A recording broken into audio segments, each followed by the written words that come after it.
how's it going? My name is Tal and welcome back to my YouTube channel. I no longer have the belly anymore. I've had my baby. My baby is not here right now. She's just downstairs sleeping under the supervision of my daughter. I just wanted to jump in here today quickly just to talk about my delivery story. Or do people say labor and delivery? I don't know. I had my baby in my hands day. Please, let's keep watching. Delivery day, I had my little girl on the 19th of March. Overall, it was a very positive, smooth, flawless experience, but it was different compared to my previous deliveries just because we're in COVID times, and COVID times is just weird times. This is the same hospital that I went to give birth with my previous babies. Just to enter the building is a little bit different. You had to be pre-screened, you had to use their hospital mask. My husband had to leave the hospital, and every time we left the hospital he had to have a wristband. He was only allowed to leave the hospital once every 24 hours, and he had to eat his food outside of the hospital. He did that maybe the first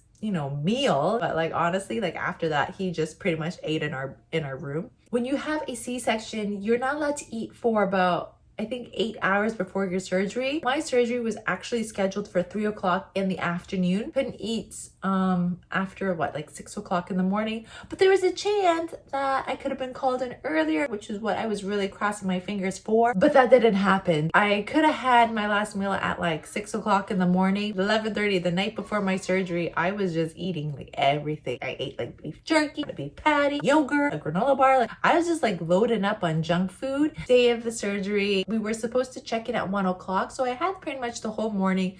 Normal morning, took care of the kids, dropped them off for school and daycare. We were just slowly getting ready to go to the hospital. Had my last shower, cleaned up, just cleaned up everywhere. Just watched my husband eat. So that was kind of sad to do. Did a final check of my hospital bag. My husband installed the car seat. So we kind of do things the day of. We go to the hospital, we check in, had to go into the waiting room, and literally we waited for a very long time. And I waited for at least an hour. Before you go into surgery, you go into this I don't know what, there's probably formal words out there for it, room where they kind of prep you and prepare you for the surgery. I had to strip everything down, wear a gown. They did the IV, they did blood work, they kind of did all of that stuff and really prepped me in. I delivered the baby on time. They wheeled me into the operating room, and my husband had to wait outside because they had to do the spinal tap. Man, when that happens, it happens so fast. It's really not painful. You feel a prick and a little bit of pressure. Your legs get numb really quick. You have to make sure you lie down and get comfortable because you will lose sensation within minutes. Motorcycle, honestly, I don't even see a motorcycle outside, so I don't know where this motorcycle is coming from. They brought in my husband. He was less nervous this time. He was really nervous the first time. He was such a klutz the first time. They take an ice pack and they kind of put it on your body just to kind of make sure if you could feel it enough, just to kind of test that it's working. And my doctor came in, greeted me. He just kind of went through the process of what to expect. You'd feel a little tug and pull, but other than that, that's really all you feel. Within minutes, you'll see your baby. So that's what literally happened. And they brought her to me while she was all covered in vernix. Just hearing her listen to my voice, she pretty much stopped crying right away. So it's amazing. It's amazing. Brought her over to the table to weigh her and kind of check her out. And my husband was over there, so he did the cutting of the umbilical cord and all that stuff. And then once they kind of cleaned her up a little bit, they brought her back to me.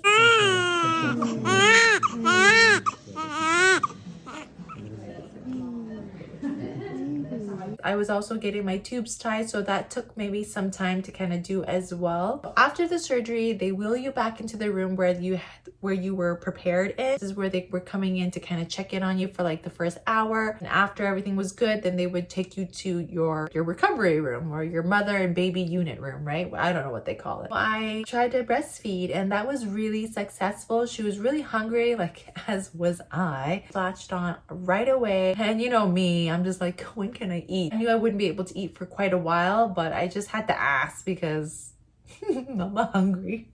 We got a private room, which if anybody can afford it, like, do go for the private room. They wheeled us into a room and we got settled in pretty quickly. Again, I also asked when I could eat. Yeah, it was dinner time and my husband had to leave the property to eat, which is a good thing because temptation would have just gotten me and I would have just ate then and there. I still couldn't feel my legs for quite a while after. I think maybe for like 2 hours after, I still couldn't feel my legs.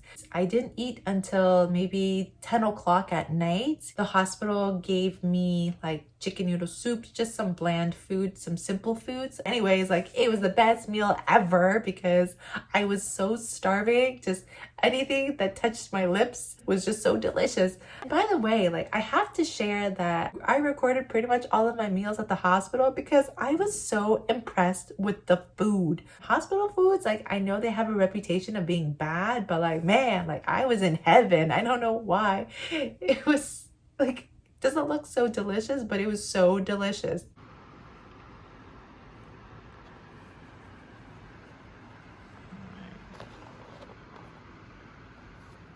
Let's see what's for dinner.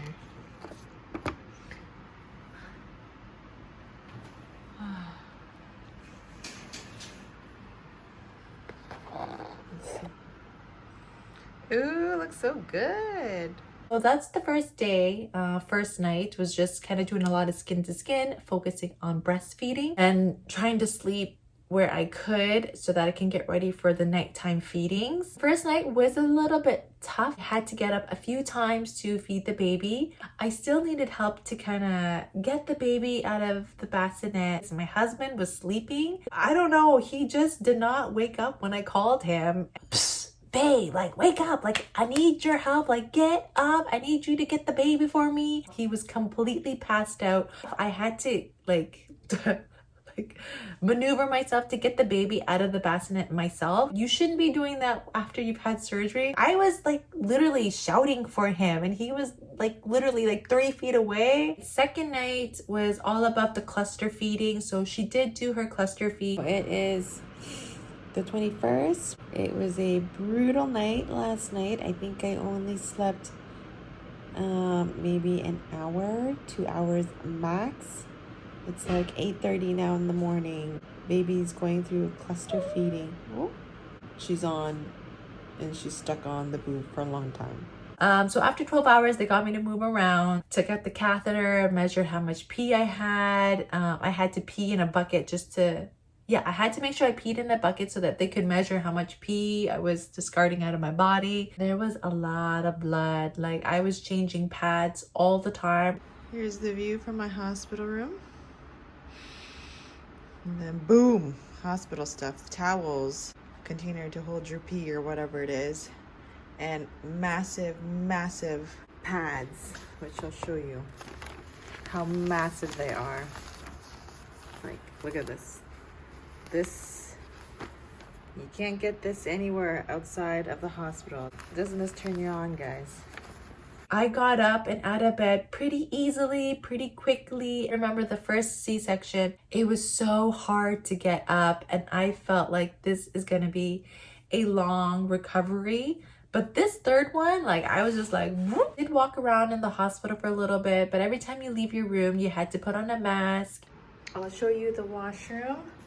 So this is the shower. And this is where you do your business. So I'll show you guys quickly of my body, my postpartum. So I got my nursing brown, which is one of the things I brought. So this is the underwear that they gave you after surgery. You can see the bandage down here with my incision. I'm still looking pretty pregnant. And this is gonna take some time to go down. I look like I'm like 7 months pregnant. Also, before we got discharged from the hospital, we had to do a few things. I had to do blood work. Baby had to do blood work as well. Baby also had to do a hearing test. She had to be examined by the pediatrician. There's a checklist that the hospital kind of goes through to kind of make sure that, you know, I'm doing okay and the baby is doing okay before we could be discharged. I was really crossing my fingers that everything was smooth and recovered easily. And we passed all of our tests because I was sick and tired of being at the hospital by the third day. I was really anxious to kind of go home. I really missed my babies. Everything was smooth and everything went well, and I am gonna miss this experience as it is my last baby. Yeah, that was pretty much it. It was a really good delivery. I'm really thankful for, you know, things going well for me. That's my delivery story. Hope you enjoyed my delivery story and also some of the footage I've had to share from when I was at the hospital. Thank you very much. Good night. I love you. Bye bye.